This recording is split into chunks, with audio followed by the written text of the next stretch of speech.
ભાવનગર મહાનગરપાલિકા સફાઈ વિભાગ ચોપડે સ્વચ્છતા જાણે ચોપડામાં જ રહી ગઈ હોય તેવું લાગી રહ્યું છે।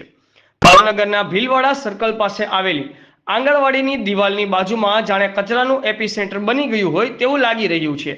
દિવાલના સ્લોગનથી તદ્દન ઉલટું દેખાઈ રહ્યું છે। આંગણવાડીમાં 80 છોકરાઓ અભ્યાસ કરતા હોય જેના આરોગ્યની જાણે કોઈને પડી જ નથી તેવું લાગી રહ્યું છે।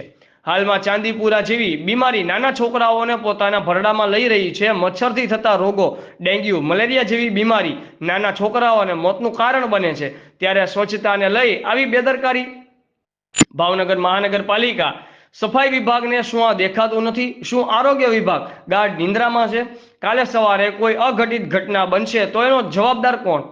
વિસ્તારના સ્થાનિક લોકોને પૂછપરછ કરતા તેઓના ક્યાં મુજબ અવારનવાર રજૂઆતો કરેલી અને તેના અનુસંધાને મહાનગરપાલિકાના ઉચ્ચ અધિકારી તપાસમાં આવે છે, પરંતુ હજુ સુધી ઉકેડાનું કોઈ નિરાકરણ આવ્યું નથી। વિસ્તારના ગંદકી અને દુર્ગંધ ફેલાઈ રહી છે। રિપોર્ટર અનવર લક્ષ્મીધર, આઝાદ મીડિયા લાઈવ, ભાવનગર।